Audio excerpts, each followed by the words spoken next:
နိုင်ငံတော်တိုင်ပင်ခံပုဂ္ဂိုလ်ဒေါ်အောင်ဆန်းစုကြည်ကိုဘာဝဘေးအတွက်ရဟတ်ရင်ငှားရမ်းဝယ်ယူလို့ဆိုတာထောင်ချခဲ့တဲ့မင်းအောင်လှိုင်ဟာသူ့မိသားစုကယ်တယ်ရေးအတွက်ရရင်အသုံးပြုခဲ့တယ်လို့တက်တွင်းသတင်းအရင်းမြစ်တွေကအတည်ပြုပါတယ်မတ်လ28ရက်နေ့က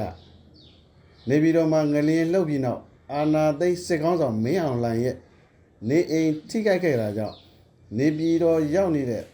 သားသမီးနဲ့မြေးတွေကိုအထူးရရင်နဲ့ရန်ကုန်မြို့ကိုပြောင်းရွှေ့ခဲ့တယ်လို့ခေတ်သစ်သတင်းဌာနကလည်းဖော်ပြပါတယ်မင်းအောင်လှိုင်ရဲ့သားအောင်ပြည့်စုံသမီးခင်သီရိသက်မွန်နဲ့မြေးတချို့ကိုအထူးရဟတ်ရင်နဲ့ရန်ကုန်မြို့ကိုပို့ဆောင်ခဲ့တယ်လို့သိရပါတယ်ဒေါအောင်ဆန်းစုကြည်ဟာလုတ်ပိုင်ခွင့်အာဏာကိုအလဲသုံးစားလုပ်ပြီးတဘာဝဘေးရန်ပုံငွေကနေရဟတ်ရင်တစည်းဝယ်ယူခဲ့ပြီးငှားရမ်းအသုံးပြုတာတွေလည်းရှိခဲ့တယ်လို့ဆိုတာအဂရိလိုက်စားမှုတိုက်ဖြတ်ရေးဥပဒေပုံမှန်55နဲ့အာဏာသိမ်းစစ်တပ်ကတရားစွဲဆိုခဲ့ပါတယ်အတိုင်ပင်ခံပုဂ္ဂိုလ်ဒေါအောင်ဆန်းစုကြည်နဲ့အတူသမ္မတဦးဝင်းမြင့်လူကယ်ပြန်ဝန်ကြီးဒေါက်တာဝင်းမြတ်အေးတို့ကိုလည်းအလားတူတရားစွဲဆိုထားပါတယ်လူထုခေါင်းဆောင်ဒေါအောင်ဆန်းစုကြည်ဟာလာမယ့်ဇွန်လ19ရက်နေ့မှာအသက်80ပြည့်မှာဖြစ်ပါတယ်ဒေါအောင်ဆန်းစုကြည်ကိုဒီအမှုအပါအဝင်အမှုပေါင်း19မှုအတွက်ထောင်ဒဏ်33နှစ်ချထားပါတယ်မြန်မာနိုင်ငံမှာဇူလိုင်လကနေစပြီးတော့မိုးတိဌာနကြောင့်မလို့ရေကြီးတာတွေဖြစ်နေတယ်ဆိုတာအများသိပြီးသားဖြစ်ပါတယ်တနိုင်ငံလုံးမှာပဲအဲ့တော့ဒီရေကြီးတဲ့ဒုက္ခသည်တွေနဲ့ပတ်သက်လို့ကူညီဖို့ဆိုတာဟာပြည်သူလူထုမှာအားလုံးတာဝန်ရှိတယ်ဒီတာဝန်ကိုလည်းပြည်သူကသိတယ်ဆိုတာကိုတွေ့ရလို့အင်တာမဝန်တာပါတယ်အနေနဲ့အရရအမျိုးမျိုးမှာပြည်သူလူထုကနေတော့ဝိုင်းဝန်းပြီးတော့တတ်နိုင်တဲ့ဘက်ကနေပြီးတော့လှူဒါန်းတာအလူငွေရှာပေးတာတွေလုပ်နေတယ်ဆိုတာဟာကျမတို့နိုင်ငံအတွက်အင်တာမအားတက်စရာဖြစ်ပါတယ်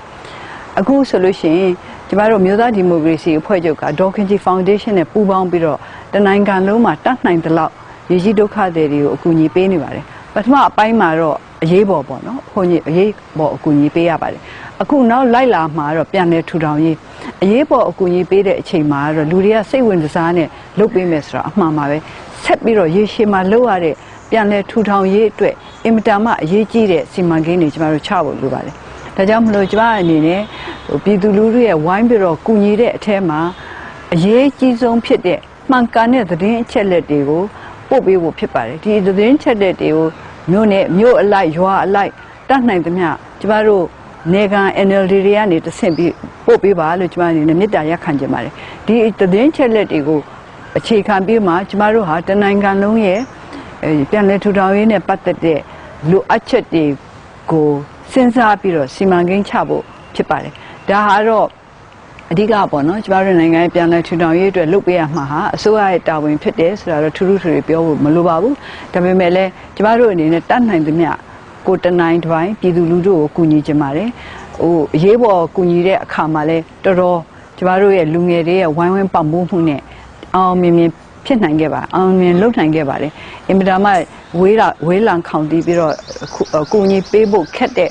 ချင်းလိုနေရာမျိုးမှာတောင်မှကျမတို့အကူအညီတွေရောက်အောင်လို့ကြိုးပမ်းနိုင်ပါတယ်ဒါဒေါ်ခင်ကြည်ဖောင်ဒေးရှင်းနဲ့ NLD လူငယ်တွေရဲ့ဝိုင်းပြီးတော့လှုပ်ဆောင်မှုဖြစ်ပါတယ်ဒါလည်းဆက်ပြီးတော့ကျမတို့ပြန်နေထူထောင်ရေးအတွက်လှုပ်ချင်ပါတယ်ဒေါ်ခင်ကြည်ဖောင်ဒေးရှင်းကိုဓာတ်ရိုက်ဆက်သွယ်ပြီးတော့လည်းအကူအညီပေးလို့ရပါတယ်နောက်စောစောကကျမပြောတဲ့အတိုင်းပဲပေါ့နော်အထီးရောက်ဆုံးကျမတို့အတွက်အရေးကြီးဆုံးအကူအညီတစ်ခုကတော့မှန်ကန်တဲ့သတင်းအချက်လက်တွေရဖို့ပါပဲဘယ်နေရာတွေမှာ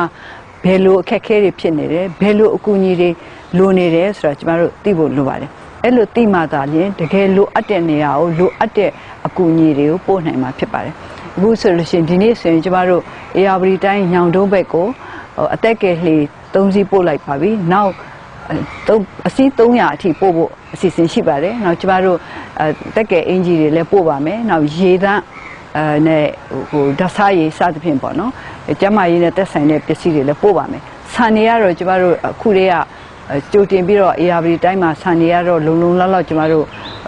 စုဆောင်းထားပြီးပါပြီအဲ့တော့ဆန်တွေအတွက်တော့မပူပါဘူးကျမတို့တက်နိုင်သမျှအားလုံးကိုဖြန့်ချိပြီးတော့ကူညီမှာဖြစ်ပါတယ်အဲ့တော့အခုလိုပေါ့နော်နိုင်ငံကနေပြီးတော့ပြဿနာကြီးတစ်ခုနဲ့ရင်ဆိုင်ရတယ်ဆိုလို့ရှိရင်အရေးကြီးပြီးတွေးစီကြဆိုတဲ့စိတ်ဓာတ်နဲ့အားလုံးကပါဝင်တဲ့အတွက် ကျမအနေနဲ့အင်မတန်မှအားတက်ရပါတယ်ဒီလိုပဲဆက်ပြီးတော့လုပ်ပေးကြပါလို့ကျမမေတ္တာရက်ခံချင်ပါတယ်ကျေးဇူးတင်ပါတယ်